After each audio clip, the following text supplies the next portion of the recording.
ഖുർആൻ ശരിക്കും പഠിക്കാൻ പറ്റില്ലെന്ന്.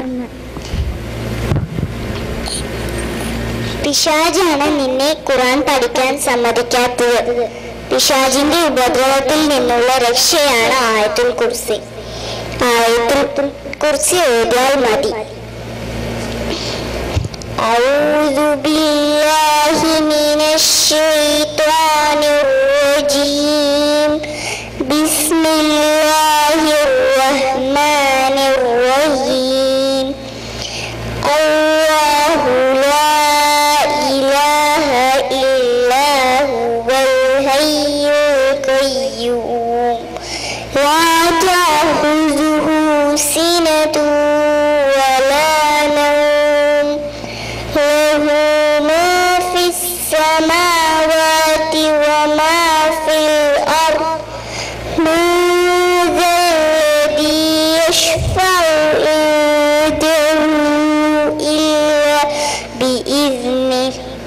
യഅലമു മാ ബൈന അയ്ദീഹിം വമാ ഖൽഫഹും വലാ യുഹീതൂന ബിശൈഇൻ ഇൽമിഹി ഇല്ലാ ബിമാ ശാഅ.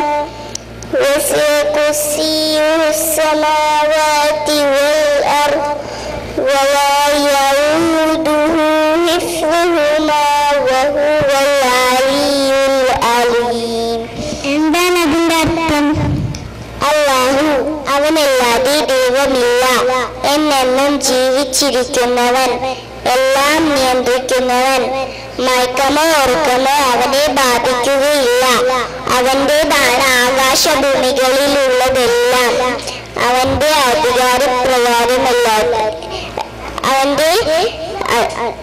അവന്റേതാണ് ആകാശഭൂമികളിലുള്ളതെല്ലാം. അവന്റെ അനുവാദപ്രകാരമല്ലാതെ അവന്റെ അടുക്കൽ ശുപാർശ നടത്താൻ ആരുണ്ട്? അവരുടെ മുൻപിലുള്ളതും അവരുടെ പിൻപിലുള്ളതും അവൻ അറിയുന്നു.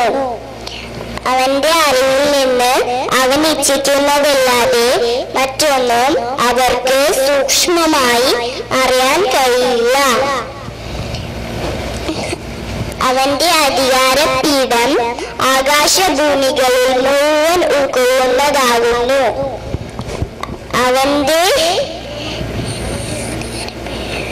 അവരുടെ സംരക്ഷണം അവന് ഒട്ടും ഭാരമുള്ളതല്ല. അവൻ ഉന്നതനും മഹാനും അത്രേ. അസ്സലാമു അലൈക്കും. അസ്സലാമു അലൈക്കും.